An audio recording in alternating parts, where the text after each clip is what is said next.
Okay.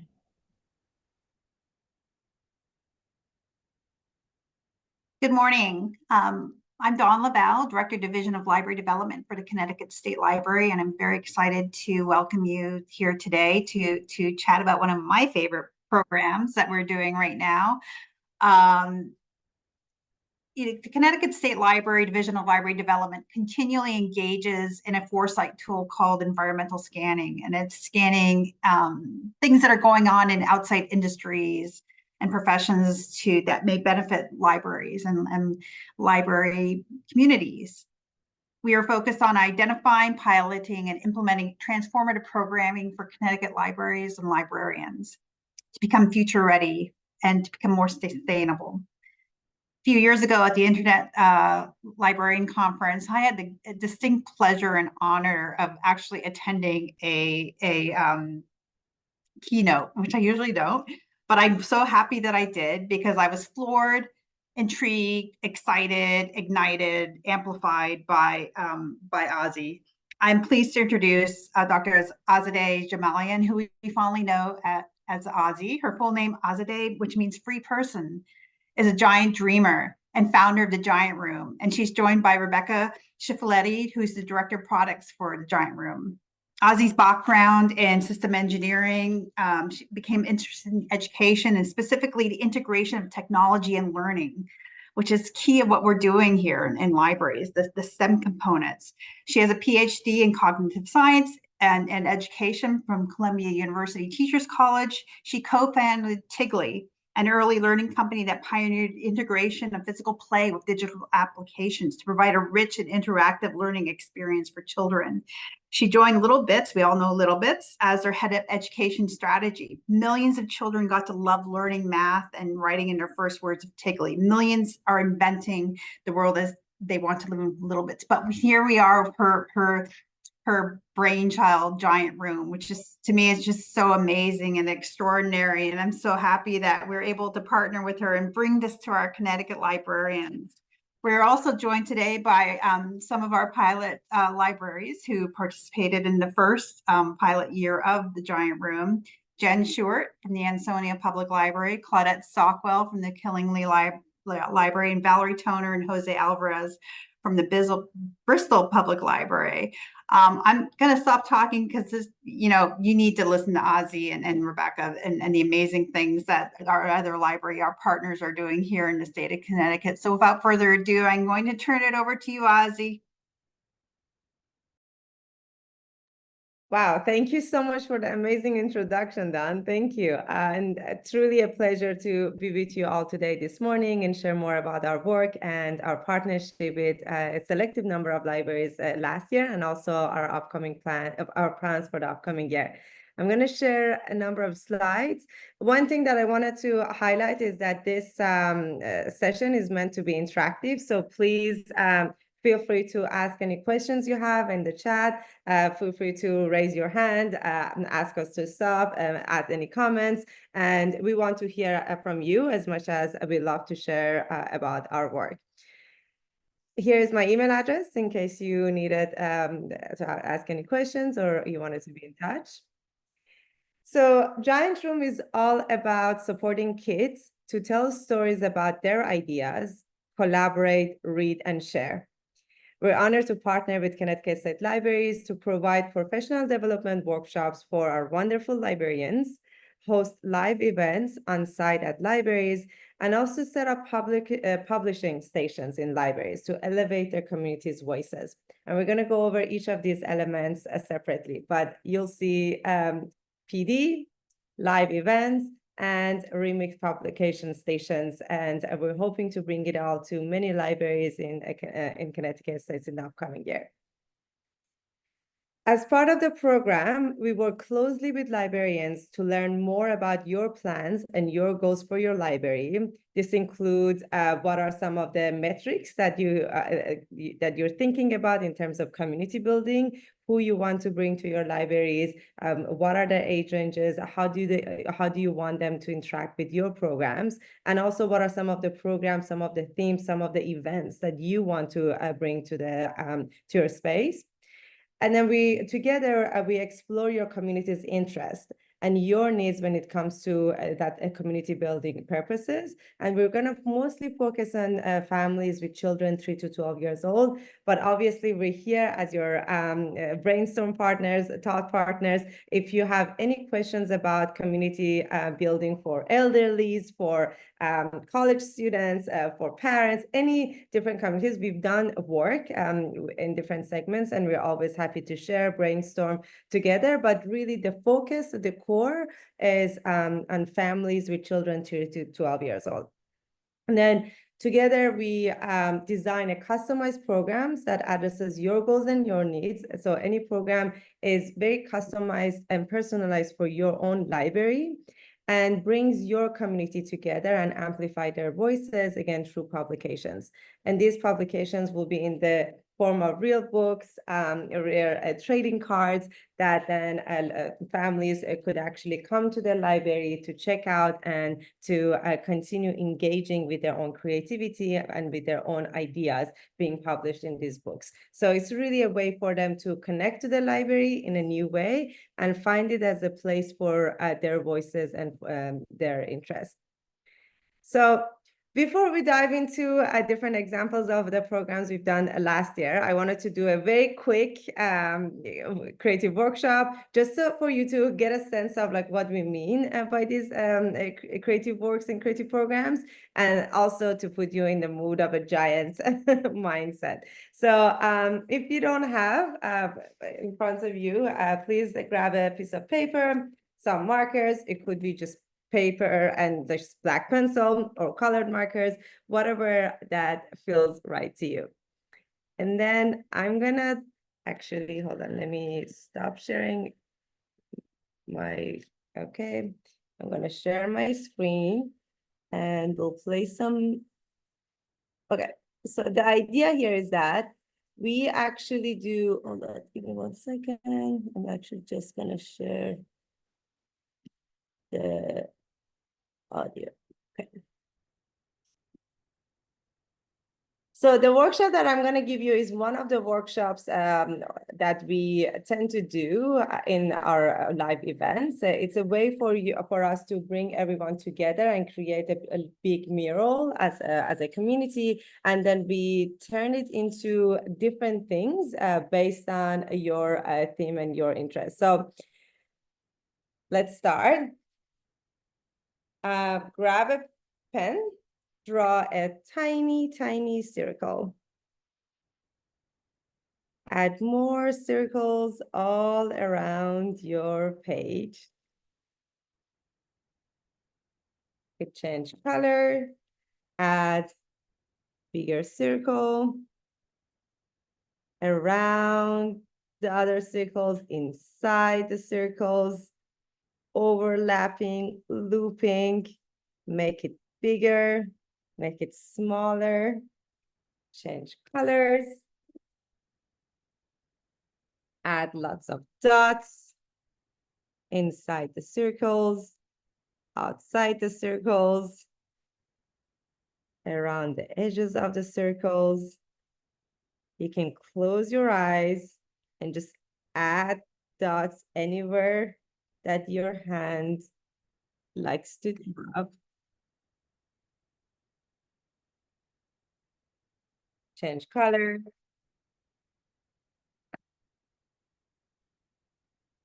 Make a big circle, a big one that covers the whole page. Another one. And then just do it for few more rounds. Change colors. It doesn't have to be circles. You could play around with spiral lines.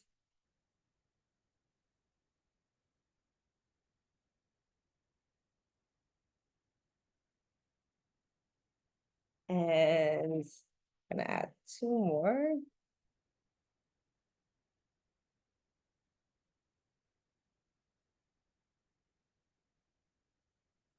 Around, inside, around, inside. Okay.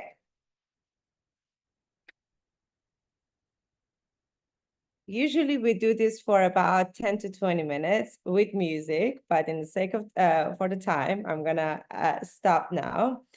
So now, just look at the page you created and imagine it's a field of flowers, full of flowers. It could be spring flowers or summer flowers.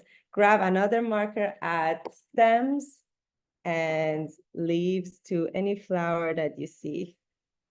Just imagine this as a field of magical flowers.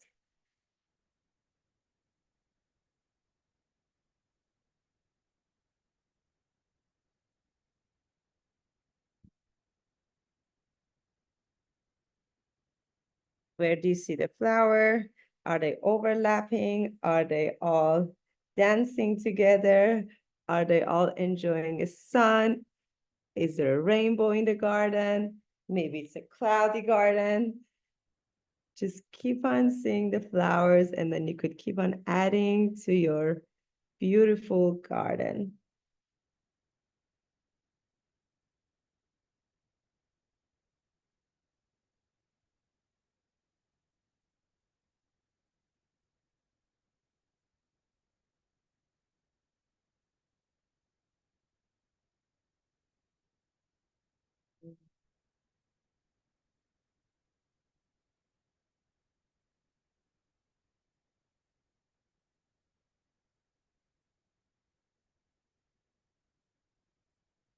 All right. So I'm gonna ask, maybe I'm gonna show you my garden. It's not complete yet, but this is one version. And does anyone like to share?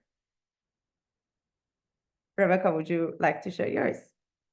Of course, I would love to. So here's mine. I'm feeling like it's a magical garden. I put a lot of small dots and it feels like, I don't know, fairy dust or something. And I have all the stems going down to the bottom of the page. So they feel very like viney and kind of magical. Amazing, thank you. Does anyone else like to share their work? Seems everyone is very busy with their. I'll do it. Oh, please, Valerie, go for it. Okay. Here's my garden. It's a little messy like the one I have at home, but it's overgrown, a lot of things connecting, very daring, very colorful, and a lot of bees. That's wonderful. I love it how you connected to your own garden. And that's just like you imagine your own space and you brought it up to the page. This looks so lovely. Amazing. Thank you. Thank you. Show you off. So, and then let me show you. So when we do this workshop, this is actually inspired by the artist and children book publisher Hervé Tullet. I don't know if you, probably some of you know him. One of his known work is the Press Here. So Hervé Tullet has this great work, art workshop for children. If you're interested, you may already have it in your library, which has a series of different workshops. And this flower workshop is one of those workshops in his book. And you could see do this particular workshop in so many different ways. So what you see in the middle is when we did the similar workshop, we actually had Hervé in our space, and we turned the whole giant room space. We put like long paper on walls on the street, and we had our whole community here, and just like we use paint and markers and everything, and transforming the whole space into a magical field of flowers. You could do it on a smaller scale, the way we did it just now. And also another interesting thing is that when you do this workshop, it doesn't always have to be a field of flowers. You could say, once you do all the circles, you could ask your participants to imagine it as life under the water, which what you see on the right side of this page. So here, same workshop, but we ask our participants to imagine this as a life underwater and think about each of the circles as a creature or a submarine or something that they may see in water. You could think of them as planets and so on and so forth. So now what we're going to do, I'm going to invite Jen to please tell us about the event that we did together and how we transformed this particular activity into a program that worked for your library. Please, Jen. Sure. Hi, thanks. So my name is Jen Schuer, and I'm the children's librarian at the Ansonia Library. I have been working here for about 3 years, but before that, I was a preschool teacher for many years, and am quite familiar with Harvey Tulay and his work, and use that often. So it really spoke to me when this was presented to us. I'm sort of a one-man show here in Ansonia. If I have a few pages, but I'm the only person that does the programming. So if opportunities like this come my way, I pay attention.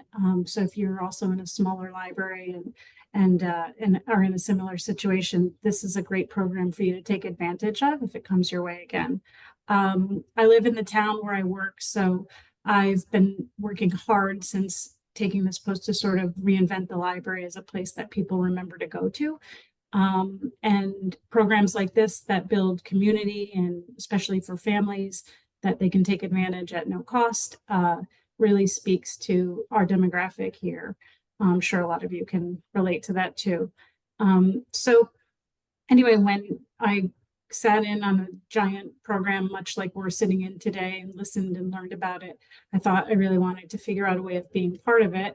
And so we did. And it was a great opportunity for us to be able to provide, as I said, families with a program that everyone can participate.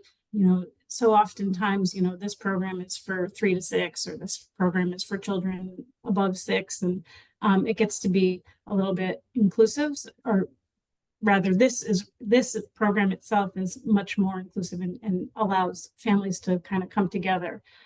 So first steps were that I had a conversation with Ozzy and Rebecca, and we talked about establishing first a date and a time, and then the theme. And for us in Ansonia, we are part of the Blue Whales Project. So I wanted to see how I could sort of dip into both of those. So we landed on the underwater theme for Ansonia. And the next steps were that I was sent a list of materials that we would need to have. And most of them, fortunately, were things that we already had in-house. So, you know, the pipe cleaners, the paper clips, the googly eyes, all those things that you use for art programs. Some things I didn't have, but they were rather inexpensive, like the LED lights that we used.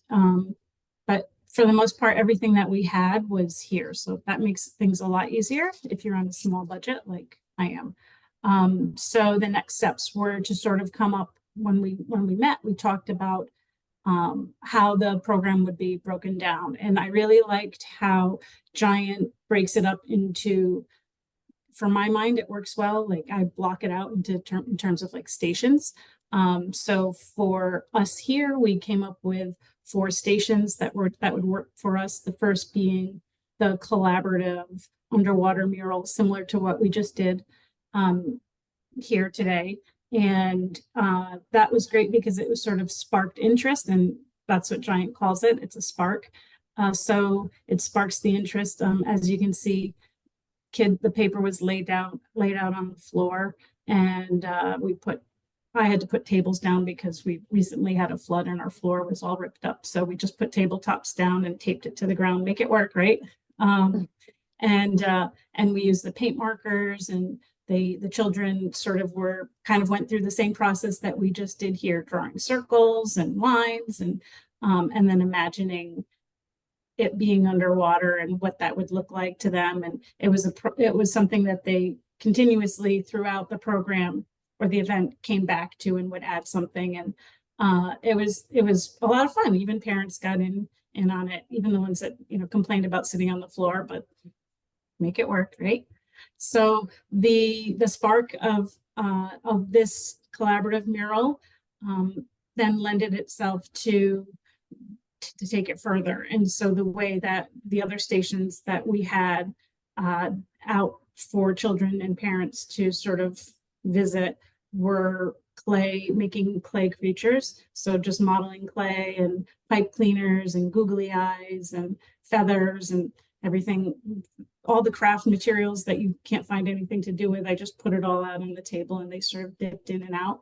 And then the other station that we had were the fishing poles, which were, kind of a throwback to being in summer camp for me. So pipe cleaners and the magnets and, going back to the collaborative art mural and fishing into their creation, using fishing poles to kind of catch fish in their creations. And then they made the dioramas. So we had the boxes and bought the LED lights, and that automatically, like, if you add lights to anything, kids are gonna like spark out because it was so much fun. How many lights can I add? No limit. Oh my goodness, then we're gonna do 50 lights and it's like Christmas inside this box. So that was a lot of fun.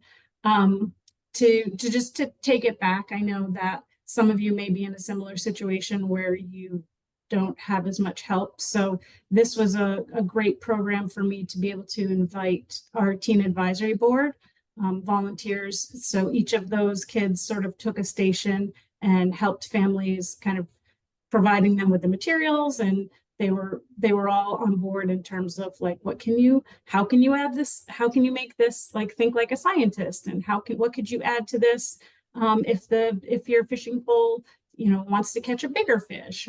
How do you add this light so that it stays on versus making it pressing the magnets together, so that pressing the light together so that it stays on permanently versus not.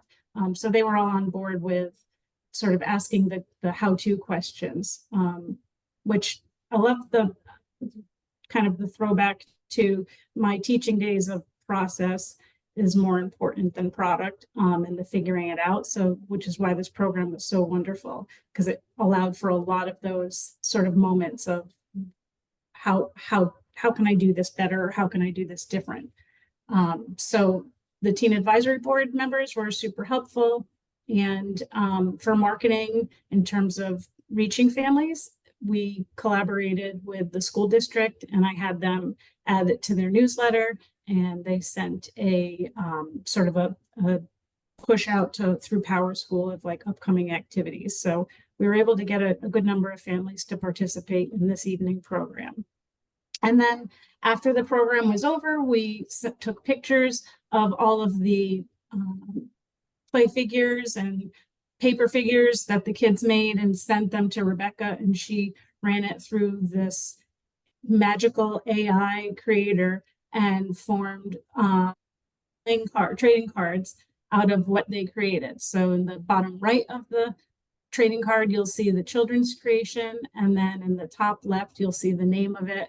In some cases, underneath it is the child's name that created it, and then the sea treasure and the special powers that they have. So then we had those, they printed and sent them to us here, and then we brought them to Ansonia. So this is the landscape card or the setting card, and then we also have the character card. So this is able to be used as a game here at the library. So I laminated them in their passive program that I just have sitting on the table there, and kids will come in and, oh my goodness, this is mine. And look what, I know this kid from school, and that sort of thing, to find the creation. So it's a lot of fun. And the game itself can be played two ways: cooperatively, which I usually encourage, or competitively. Fortunately, it hasn't ended in any tears here in Ansonia to be competitive play. The families all received a copy of the remix through email, and they said that they were playing it at home during February break. So that was lovely to hear. And they get to like show off their art skills, and it's so great to see like their work come to life, and to see them take some pride in what they created, and to see like how AI can work for good. So yeah, so they were very excited to see their interpretations. So all in all, this program was something that was like truly a blessing for Ansonia, and we were super, super excited to have it. And I can't thank you guys enough. Thank you so much. And it was honestly a pleasure and an honor to work with you. And I think I was trying to spotlight you when you were showing the physical cards, but I failed doing that. So I just wanted to highlight for those of you who didn't see it. So this was the remix, and the book is available in the library. So if you are interested, you could go check it out. And also this is a deck of cards that was basically designed throughout that program. So it's all like physical material that families could check out from the library, and also they have access to the digital copy of the ebook and also digital copy of the cards at home that they could see. And as part of the upcoming program, the library will actually receive 5 of these remixes as being funded by the state libraries. And of course, families could again come in and check them out, and that would be another reason for them to come back to your library. Thank That's you. great. Thank you. So next, I think we're going to go to Valerie and Jose from Bristol Libraries. Hi, everybody. Yeah. Hi, everybody. My name is Valerie Toner. I'm the supervisor of children's services here at the Bristol Public Library, and I've been so for the last 18 years. And Jose has been on my staff for 7 years, I believe. And we started our collaboration with the Giant Room probably before we met the Giant Room. About a year ago at this time, the Bristol Public Library decided that it wanted to have a luncheon for youth and invite a famous author so that the children of Bristol could meet someone who had produced a book. And we chose Rajni LaRocca. She has written Red, White, and Whole, which is a Newbery Honor book. But the book that we chose as the collaborative, the full collaborative with the Giant Room, was The Secret Code Inside You, All About Your DNA. So this is what it looked like. And each one of our 30 participants received a hard copy of the book when they registered, so that they could read the book and get familiar with what DNA is prior to our first collaborative session with the Giant Room.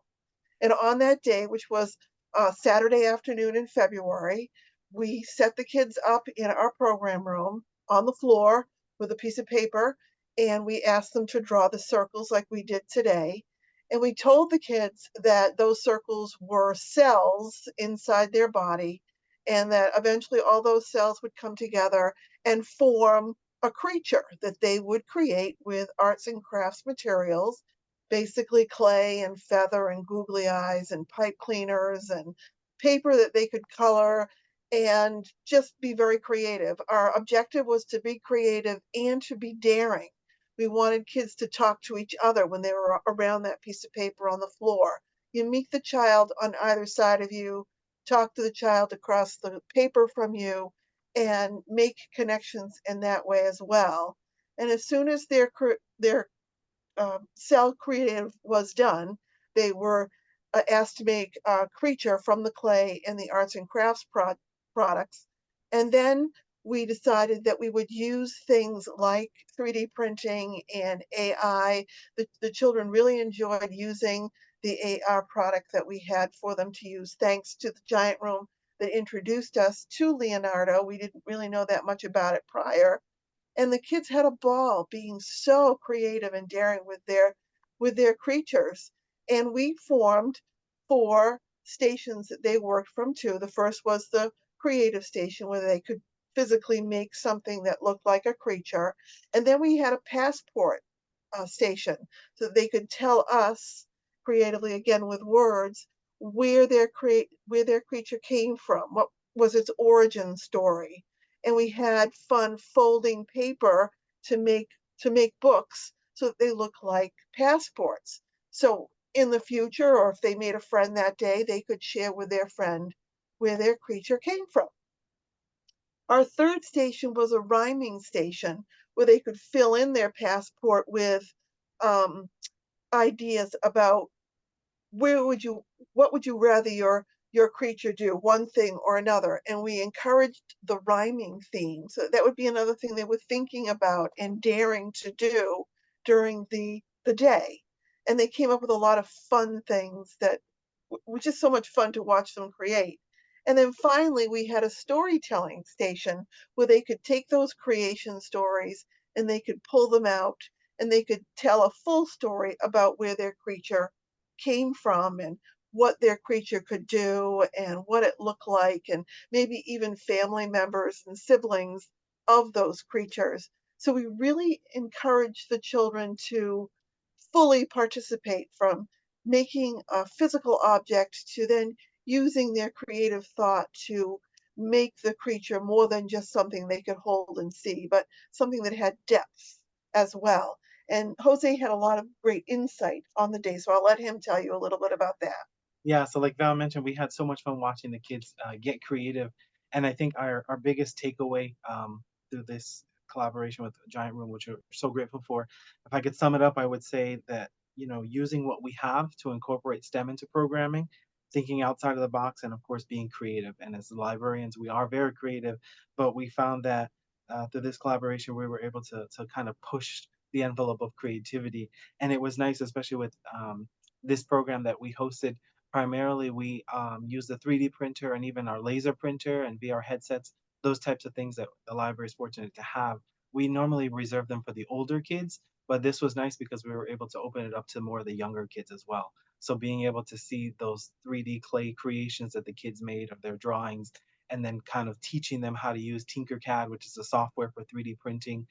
So the Giant Room team helped us to figure out how we can incorporate the things that we already had, like the 3D printer. So that was a lot of fun. It took hours to print those things out. And then the final product, the kids were so excited to see. And it was just nice to see these younger kids being able to use these things that we had. And even iPads, we have crayon kiosks that have preloaded educational games. We never thought about taking them out of their little station there and being able to use them for different events, because there are different apps that you can use. Val mentioned the Leonardo, and the Tinkercad even has its own app, and different apps too that are free to use. So being able to incorporate that, and the kids, of course, already know how to use these things. So being able to use different software and apps on those things was really nice, and again helps us to see how we can continue that in terms of programming. And I really love the spark and taking it further, because sometimes you do have kids that finish a little bit sooner than everyone else. So having a taking it further object there to allow them to continue to work if they wanted to. And most of the times they did. They were able to visit all stations, which was really nice. So me being able to have that much uh, freedom there. And then even too, working with our older kids, we did extend ours from ages, I think, 6 and up. So we even had some middle school and high school kids, which was really nice. And just thinking out of the box, being creative in terms of future planning for us here as our children's team here, being able to, and even as the teen librarian, being able to kind of take a theme from a book club, or just a book or magazine or manga, and being able to kind of get fresh ideas, and incorporating STEM into that is something that we've definitely learned. And we're really grateful for that, because again, we hadn't thought about doing something like that until this collaboration. So I think it was a great program, and we had a 3 series program, and all of the workshops that we had led up to the author visit that we had. So the kids were really excited. They brought their copies of the book, and just taking some of those themes that the books had. I think for the one of the workshops we had this book here, Red, White, and Whole, and there was a musical theme there. So we were able to, and there was a lot of reference to 80s music. So we were able to go with an 80s music theme and craft themes like that. So again, something that we kind of took away from this collaboration is that, yes, it was great for those events that we hosted, but even just in the future, even working with the older kids, and again using the things that we already have, was such a great collaboration for us. So we're really grateful that we were able to have this opportunity. We had a lot of fun doing it. And when Rajni came, we presented her with the book that you created in the cards, and she was so thrilled. She said no one had ever done that for her, nor did she think that anyone could pull all that from the book that she had written. And she was thrilled. And she told the children at the luncheon that in her office, she's got a cubby for each one of the books that she's written. So she's included the book that the giant room and the children created together in the cards in her little showcase. And she plans on telling people every time she goes to an outing to talk about her books that this was created by the children of the Bristol Public Library. So we thank you very much for helping us think further and use all these wonderful ideas for things that we will do in the future. Thank you so much. I actually didn't know that, and that like really warms my heart. I'm so happy to hear it. This is the ebook of what Valerie just mentioned, and again, the book and the cards are available in the library. I can show you very quickly, and you can go there, check them out, see them. And one of the things I've heard is that some of these cards are being actually used in other programs. So it's not a matter of one-time event. It's a matter of like doing something with the community and then giving them more reasons for them to come back to the library and continue engaging with their own ideas, with their own creations in new ways. Thank you so much, Jose and Valerie. And yeah, it was really amazing working with you, and we're looking forward to continue our collaboration with you in the upcoming year. And next we have Claudette, who was our very first library in Connecticut that we collaborated. And it's been truly an honor to work with Claudette and her team at Killingly Library to bring programs in different formats and even like testing some of the new programs and see how we can make it better. And I'm very excited to share the stage with Claudette to share about her work with us. Thank you. I can't say enough positive stuff about the Giant Room. I have to say that we, in both times, because we did 2 projects with them, we were able to extend out first at a library and then with our community, because we had 2 big community events. One was a spooktacular parade. So when Ozzy came the first time, we focused on kind of monsters, and our spark was I used to be afraid, and then we made our own book. So we made little ghosts, little friends in a jar, and we made haunted houses. And we opened it up for everybody because we just wanted everybody to have an opportunity to participate. We had about 80 people that came, which was pretty impressive because when we found out that we got chosen, I think we had just about 2.5 weeks to publicize. So we went as fast as we could and spoke as loud as we could to try to get as many people involved. And the fact that there was so much going on that day in this community was pretty impressive. Everybody was so happy. We had multiple stations inside our community room, so they were able to draw on the ground, which was great for the littles. We had tables for the biggers, and people were able to rotate and make their own magic potions. They made monsters out of clay. Like Jen was saying, inside the book at the end, everybody got to have, like we have all the families, so they're able to come and see, hey, I came with my mom or my grandmother. And then they took it a step further because all those creations that got created with the artificial intelligence ended up being another book called Where is My Monster? And they can see, I see it sort of as like a Where's Waldo, because you get to kind of find your own creations. So those books are here for people to check out. And families were able to also buy them themselves or get the ebooks. So that was one extension. And then in the spring, we were doing a giant Easter egg hunt in the town. And so prior to leading up to that, we did a What's Hatching Out of My Egg. Again, we opened it up for everybody. So we had a station at the library that we kept going for weeks leading up to. And then when we had the big Easter egg event, we were able to tell people about it and say, hey, if you haven't done it.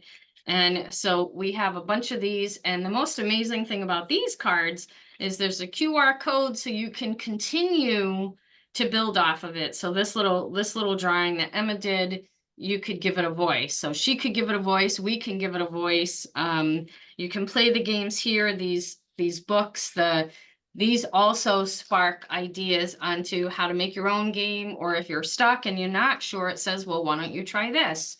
I think we had like 160 people or something like that that participated in this. And I don't know what to say. I have been in a library for 22 years and I've never experienced anything like this. And it could just be because I struggle a little bit with creativity, but just having those little bit of sparks now.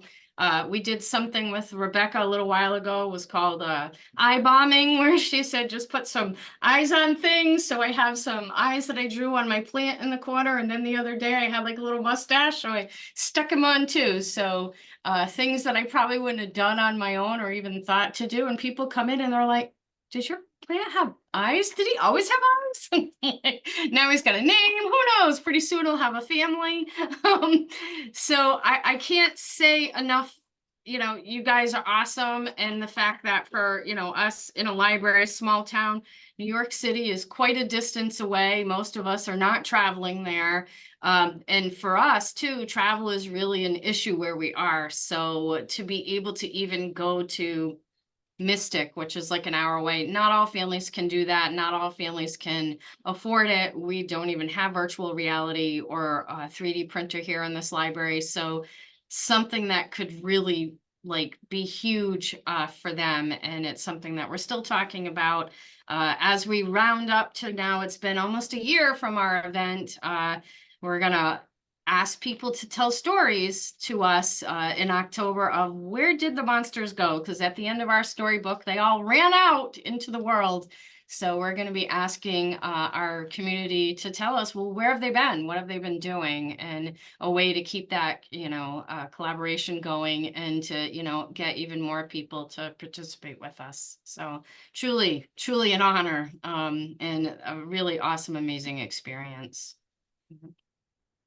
Thank you so much, Claudette. Yeah, I never honestly forget the first event we did, the Halloween event. It was, I still have like energy out of that event. It was just like really great to see different ages, families coming together and actually imagining what are the different things that they're afraid of, and then coming back to the library and seeing the book published with their own ideas. That was really magical. And also the trading cards. One thing I would say was that the trading station, that was actually the very first station we did outside of the giant room. And Claudette is always like very open to try new things. And so like, could we pilot this in your library? And when we planned the station, we were thinking, okay, how would success look like? We always like try to come up with some metrics to know like if it's successful or not. And we said, okay, if we have about 40 to 50 families joining, that's like really good. And we even like came up with some ideas. What if no one joins? How can we make it so? And then soon enough, it was in April, and then just like we have 160 submissions. How are we actually going to do this? So now the problem was not that if families will join, but also like how can we actually create these cards fast enough so that we won't lose the momentum. And another really amazing thing was that what we heard from Claudette and her team was that new families who didn't necessarily used to come to the library, they did come for the session. So it was like within their community already kids were sharing their cards with their friends, with their cousins, and then they wanted to come back to the library for the first time to actually create their own cards. And this is a program now that we're actually scaling in the upcoming year. So in the upcoming year, I'm going to actually share my slide with you. We will, similar to last year, we will have 3 sessions of professional development. All librarians are more than welcome, and please join us. These will be live online by Zoom. And then we'll have 5 live community events. So these will be with selected number of libraries that Giants instructors will be there collaborating with you. And the theme of these events is totally up to you. It could be based on a certain theme like Halloween, or it could be because of a book that you wanted to introduce to your community, or a certain whatever you want. We're going to design it together.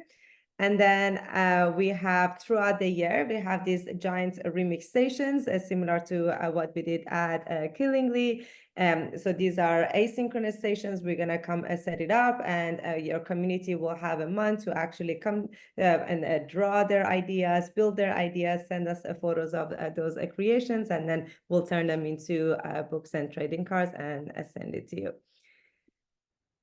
Quickly, because I wanted to give some time for Q&A, the 3 professional development workshops are coming up in fall. Again, all librarians are more than welcome, are welcome to join. The first workshop will be focused on the framework. How do we design these community building programs? There were some kind of hints to that, like what do we mean by Spark? How do we start the workshops? How do we design different stations based on the library material that you already have in hand and the type of tools that you wanted to highlight? And also based on the interest that you know what resonates with your community, how do we bring all these different elements and actually create a cohesive program?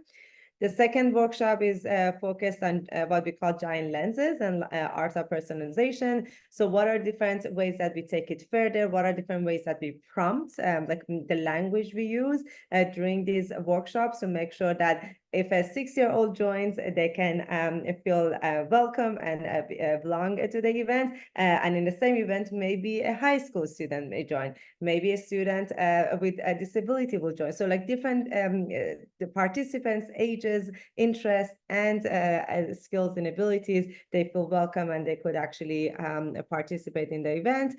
And then finally, turnkey design and remix planning. So how could you actually, so we don't need to always be there, but like how can you actually bring this way of this program design into your library in different scales as you wish, and also help work with us to brainstorm together. And when we're designing a station for your library, then you know how, like, what are different opportunities, and again, you know what works best for your community, but then what are different ways that we could actually design it together. So I'm going to stop here. I think Gail will send the link for registration, right, Gail? Is that, yes, and then, yes. As soon as we'll hopefully get the dates nailed down this month, and then we'll be sending out the notice about it. And yeah, hope you all register. Great. Awesome. So with that said, I'd love to see if you have any questions. Please ask in the chat or raise your hand. I actually don't see participants, so I'm not sure if you will see raising the hand. How does it work, Gail? I'll keep an eye out. If anyone has a question, like I said, you can put it in chat, like Ozzy said, or if it's easier just to unmute and ask, feel free to do that as well, whatever is easier. Great. Thank you.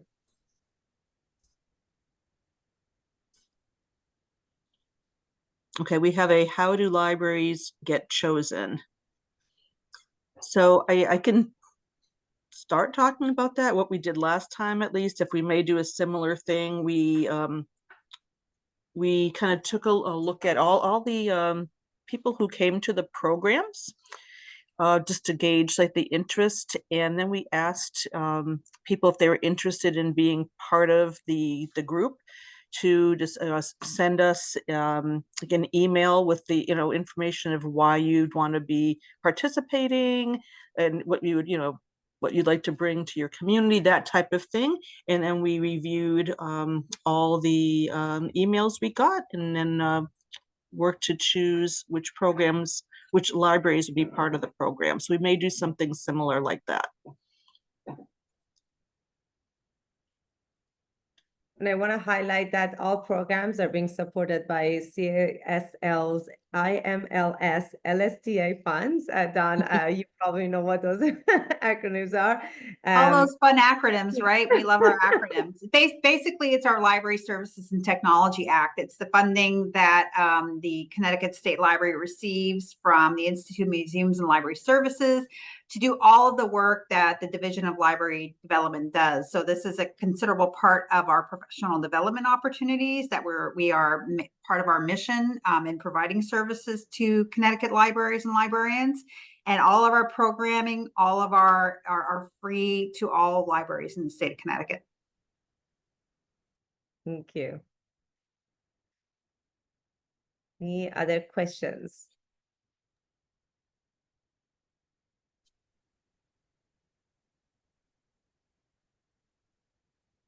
But we are free and open. You can reach out to myself or Gail about this program. I have to say again, it's such a pleasure to work with Ozzy and Rebecca. This is truly a transformational program. There's nothing really like it in libraries in Connecticut or even across the country. So we're very proud of this partnership, and being able to bring this partnership to the libraries of Connecticut is something that really is par for our mission. So take advantage of this. There's nothing like this, and to have such, I mean, go back and take a look at the remixes. I think going back to the core of this is community engagement. Really, the bottom line is community engagement. And as everyone talked about, our partner libraries talked about, it spans the age groups. It's not just about, children's or young adults or adults. It spans all generations. It brings the entire community together. And I think a lot of struggles that libraries have is bringing who's not using their library. And to have to hear that people haven't been into the library came in specifically for this program is just a wonderful way to reach out and engage your community, and engage them and spark creativity, and it's so exciting. We're so happy. Thank you. And again, Rebecca is like the creative genius behind it all, honestly. And we have this monthly live meetups. Please join. It's a Friday of, I think it's the last Friday or first Friday? First Friday of every month. It doesn't have to be just giant programs. If you're doing any program, like any events, like if it's Valentine's, if it's Easter, if it's Halloween, if it's the summer reading time, whatever it is, and you just wanted to some brainstorm ideas for your libraries, join those meetups. Those are also available for all librarians, and we're always here to learn from you and also exchange ideas. So yeah, I don't know if Rebecca, you wanted to say anything about the meetings. Sure. Yeah, that's those monthly meetings is where we brainstormed the station that we did with Killingly Library for Easter. We had a big board that we were putting all of these ideas on, and then we came up with this with the Egg Hatchers trading card deck. And we also did the eye bombing, like Claudette said. So we do lots of fun things and lots of good idea generation. Yeah. Thank you. And yeah, then please stay in touch. We are happy to share with you the link of any of these remixes if you wanted to look at them more closely. And also, again, go to the libraries. The physical copies are there. You can actually check them out and see how they are. And I think in Killingly, actually, the city council purchased a number of books, and they actually put it there. So it's sometimes it doesn't only stay in the library, and it goes to a larger community. And it's a great way for to again have the library at top of mind of your community, but also be the place that elevates the community voice even outside the walls of the library. So we're very excited and honored for this partnership, and we hope to bring our programs to more libraries across the state. And thank you so much to Dawn and Gail for making this program possible. And I'll just say that, yes, we did have a bunch, and if you come into our library, our 2 books are in a shadow box, and they're also in a shadow box in our town hall. So it really is open up for other people to see as well. Yeah. Amazing. And yes, there will be a recording of this for those who were unable to attend. But again, thank you so much. Thank you, Valerie, Jose, Jen, Claudette, Rebecca, Ozzy.